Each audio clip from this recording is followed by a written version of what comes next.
Justin Trudeau goes for style over substance once again.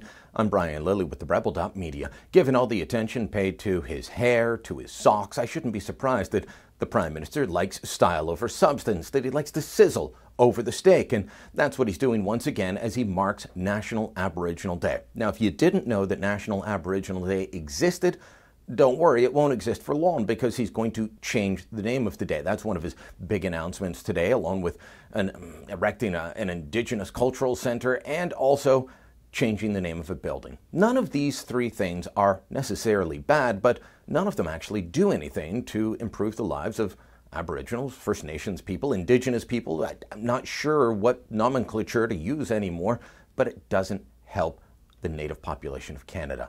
Bottom line. Justin Trudeau promised to do an awful lot to that end during the last election. Meanwhile, what's he doing? He's renaming days. Let me read to you from his news release marking National Aboriginal Day. He wrote, "This year, I'm also pleased to announce that from here forward, the government's intention is to rename this day National Indigenous Peoples Day."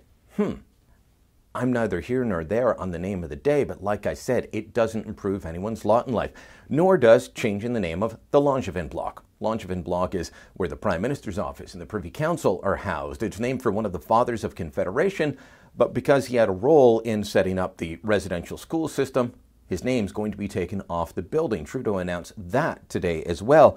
The Government of Canada is committed to build a nation-to-nation Inuit crown and government-to-government relationship with Indigenous peoples in Canada. Keeping the name of Sir Hector Louis Langevin, an individual associated with the residential school system, on the Prime Minister's office is inconsistent with this vision. So 2 name changes. Neither one is necessarily a bad thing, but neither one improves anyone's lot in life.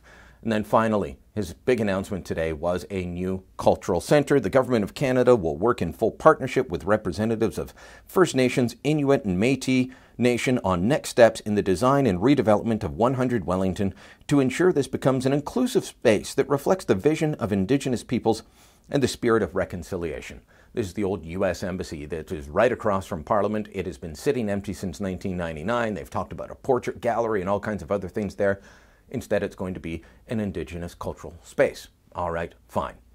But is that what Justin Trudeau got elected on? He got an awful lot of support from reserves across Canada, First Nations people living on and off reserve. Is that what he promised them? No. He promised them things like education. Billions of dollars for things like education. And that funding will increase to over $750 million per year by the end of our first mandate, for a total of $2.6 billion in new funding for K-12 First Nations education over 4 years. All right, report card time. You heard the clip there. An immediate investment and then $2.6 billion over 4 years. Did he deliver? No. No, that $2.6 billion over 4 years became $2.6 billion over 5 years, with more than half of the money in the last 2 years, after his first term is already up.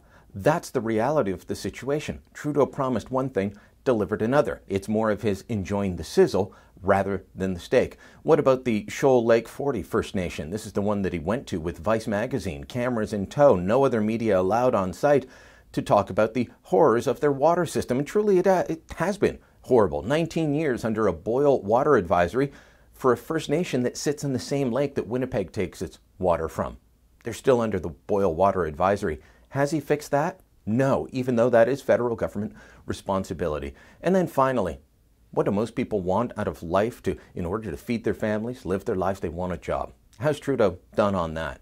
Well, simple fact of the matter is that Aboriginal unemployment is higher than the rest of Canada. So should he have been doing something to fix that?